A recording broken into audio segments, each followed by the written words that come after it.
د افغانستان کرکټ افغان لوبډلې سپین بالر مجيب الرحمن د مینوالو لپاره یو بد خبر. هیله ده دغه ویډیو تر پایه سره وګورئ. سلام او مینه مو ومنئ. تاسو وایټي یوټیوب چینل ګورئ. د استرالیا کرکټ بورډ خبر ورکړی چې افغان سپین بالر مجيب الرحمن د کرونا وایرس ټیسټ مثبت ختلی او روغتون ته لیږدول شوی دی. هغه تېره اونۍ له محمد نبي ساخیل، ظهیر خان او نور احمد لکنوال سره یو ځای استرالیا ته ولاړه او هلته په هوټل کې 14 ورځې کرنټین وو. د نوموړي ټیسټ د جمعې په ورځ مثبت ختلی او روغتون ته انتقال شوی دی. مجيب الرحمن د استرالیا په بیګ باش کرکټ لیګ کې برزبن هیټ لوبډلې اخیستلی دی.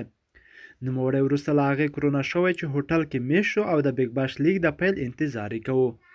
د لوبغاړو لپاره اصول داسې ټاکل شوي چې 2 اونۍ وړاندې به استرالیا ته ځي.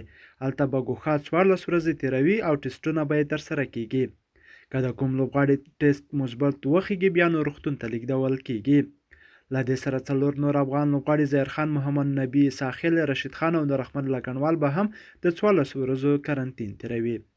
افغان لوبغاړو د تېرې اونۍ په اوږدو کې استرالیا ته لاړل او هلته کوینزلینډ سیمه کې له الوتکې ښکته شول. مجيب الرحمن اوس د ګولډ کوسټ په نامه روغتون کې بستر دی. برزبن هیټ لوبډلې غړو ویلي چې دوی د 19 کلن مجيب الرحمن په اړه جدي دي. که چیرې د مجيب روغتیا اندېښنه منونکې وي نو د کوینزلینډ سیمې اړوند لوبډله هیټ به د هغه پر ځای بل لوبغاړی هم ولوبوي. د ټیلیویزنس ویلي چې مجيب یو ځوان لوبغاړی دی، له لرې ځایه راغلی او دوی به یې د انتظار په صورت کې بیا هم اړتیا وګوري.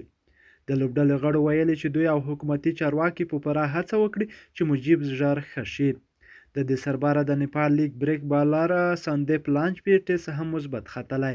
د استرالیا بیګ باش لیګ 15 ورځې وروسته د سپټمبر په 10 په استرالیا کې پیلیږي.